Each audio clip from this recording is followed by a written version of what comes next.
Welcome to the Daily Agenda. There are some very intriguing matters are afoot, particularly on the world stage, and how it relates obviously to the British political hemisphere. It's all very intriguing, in fact, particularly those who study geopolitics. In this week, we've seen Elon Musk fined £150 million by the European Union for refusing to comply with their diktats on the censorship of social media, which is rather odd in actual fact, considering the fact that, account suspensions are happening galore on X. I've had 3 7-day bans in the last few months alone for absolutely nothing. Just absolutely ridiculous reasons given. In one case, I basically spoke about taking a running jump off the White Cliffs of Dover, and it was classed as a hate crime, a hate speech by X.com. It's a myth that it's about free speech. We know it's not about free speech. It's a platform basically for the Ziobots, in truth. And in essence, that's really what tonight's show is about. It's the Ziobots, yet again. And the reason why, because I think now the chief Ziobots have revealed their hand in terms of what they're planning, or what they want to achieve anyway, in Europe in particular. So in this week, we've had Donald Trump talking about the European Union having to change and that it must end mass migration because Europe risks civilizational erasure. Well, we don't need Donald Trump to tell us about that, do we? I joined the British National Party nearly 36 years ago because of the threat posed by civilizational erasure, the principal cause of which, mass immigration, obviously, and the diversity delusion. And then, of course, we have Trump talking about cultivating resistance across the whole of Europe against the European globalists. That's very interesting, isn't it? So the way that I perceive cultivating resistance across the whole of Europe against the Eurocrats, which includes Starmer, because, he's one of them. He's a European globalist, WEF puppet. They're all WEF puppets. They're all of these globalists. And the United States is infested with them.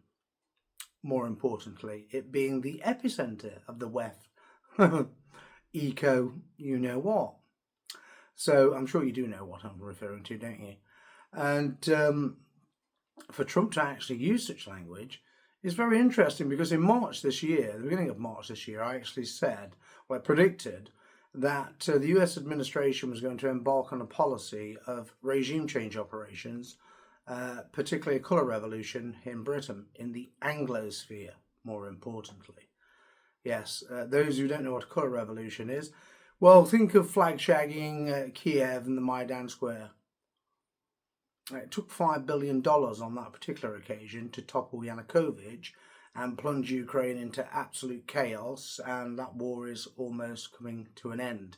Of course, I would say, if we're looking at summer 2026 as being the high watermark of this regime change operation, according to many people, that ties in perfectly with a Russian military victory over Ukraine, because I think by summer next year it will be over, well and truly. Fail to see how Ukraine can do anything other than lose the war totally by then. But we'll see, obviously. And as I said, cultivating resistance. In truth, that means throwing money at all right-wing groups. So at one time, the accusation used to be that all right-wing groups, far right, apparently it's far right, are funded by Moscow. Now it's going to be all far-right groups are funded by Washington. To get the point I'm making, in this scenario of foreign funding, how does Europe factor into the equation when all we're seeing that is Europe, the whole of Europe, is just a vassal of the United States and Washington? And I do wonder exactly what the hawks in Washington are talking about with the bears in Moscow. It'll be very interesting. I'd love to be a fly on the wall to know exactly what they're talking about. But I think we can get a pretty good idea from the measures that they're announcing. Trump apparently wants to stop Europe from being destroyed. Well, that's not going to happen unless he funds all of the European nationalist organisations, all right-wing groups in Europe. Then it'll happen. Absolutely. And then, of course, if you look at a Russian military victory over Ukraine next summer, will cause massive seismic shockwaves across the whole of Europe, bringing down a raft of Eurocrats. And Trump's also talking about that as well, bringing them down. Musk said in response to the £150 million fine that the European Union must be abolished, all of it, entirely gone. They now see the EU as being a communist entity, which is what we said since like forever. I mean, I joined the BNP. One of the main reasons I joined the BNP in January 1990 was to oppose the EEC, which then shortly thereafter became the EU. Yes, absolutely. I've always regarded it as being a communist entity. So did Gorbachev. He actually said the Soviet Union collapsed and moved shop to the European Union with the same political system and a slightly different flag. Absolutely. So now the Americans want to topple the European Union, do they?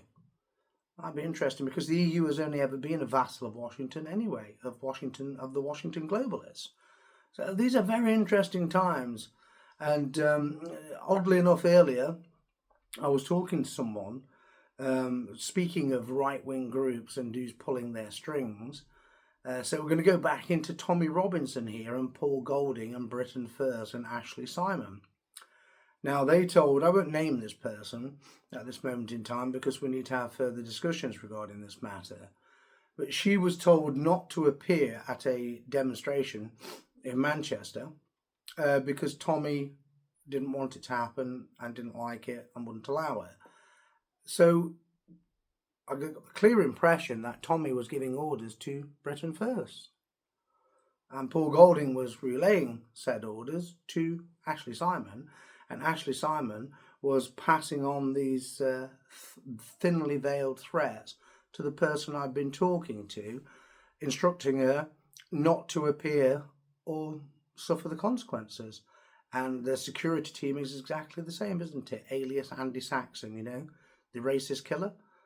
That's what we describe him as, you know. Interesting, isn't it? They'll claim to be anti-racist and diversity-loving fruitcakes. They don't need to claim to be fruitcakes. We know they are. And yet they have all of these criminals in their midst, one of which is a racist killer. Is it fair to say he's a racist killer? Well, apparently... well, not even apparently. Yes, absolutely. Conclusively, he was involved in the death of a black man who apparently drew an axe on them and they cut him in half with a car by reversing it into him. Got a very lenient sentence. But yes, Mr. Saxon, so-called, you know, is head of security for both of them. And he was instrumental in ensuring this woman who was a sincere supporter of Tommy to begin with. She's not now, obviously. She's well and truly woke up and smelt the the coffee, and it's laced with cocaine and steroids. Forgive the pun. Not her coffee, Tommy's, that is, and his junkie security team. And so now she's fully awake to what's happening.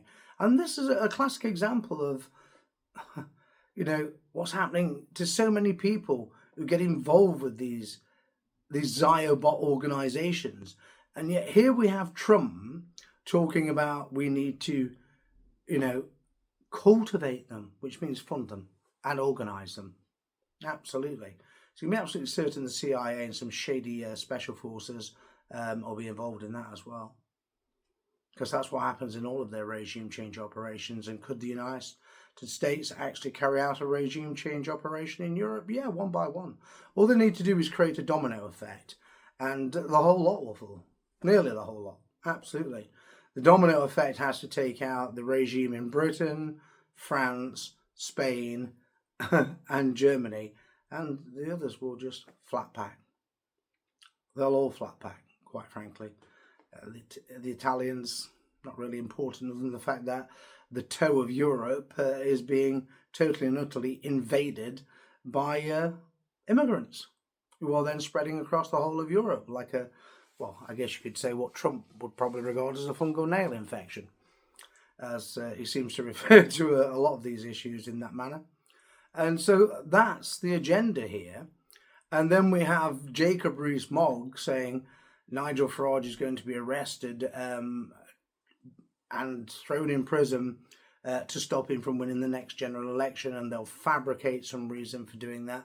Well, they don't really need to fabricate anything at all, do they? They just need to arrest Farage and all UKIP MEPs for accepting Russian bribes and use that as a smokescreen, because Farage will be the real target, but they'll get them all in one go. And that's that problem solved. But then that creates another massive problem in itself, doesn't it? I.e., what Farage himself said. It's either me or someone like Nick Griffin. It won't be somebody like Nick Griffin. It was somebody vastly more professional than Nick Griffin. In other words, the rise of nationalism. The establishment doesn't want that to happen.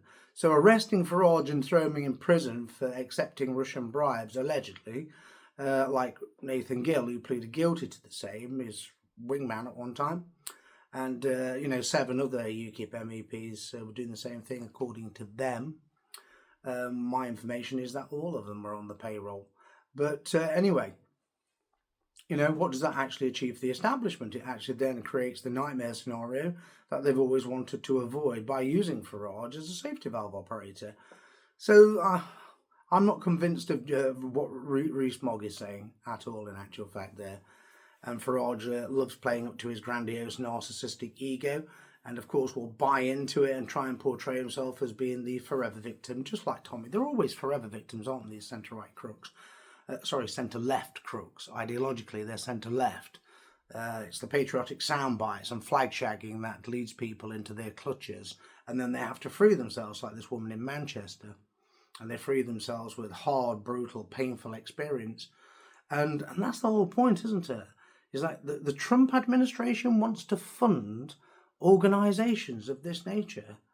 I mean, just imagine, goodness me, the extent of criminality in these organisations. But in truth, this is where we're at. And we are looking at civilizational erasure. There's absolutely no doubt about it. The latest research and graft this week showed that whites will be a minority in 90% of British regions by 2050. So the alarm bells are ringing all over Britain, all over Europe. And there's another thing, is that I've been told many times this year by people, I won't mention their names, but because, it's not apt to do so at this moment in time, that it's not going to kick off this year. They were saying it's going to kick off next year, 2026, summer 2026. And I was like, why are these people so certain it's going to kick off in 2026?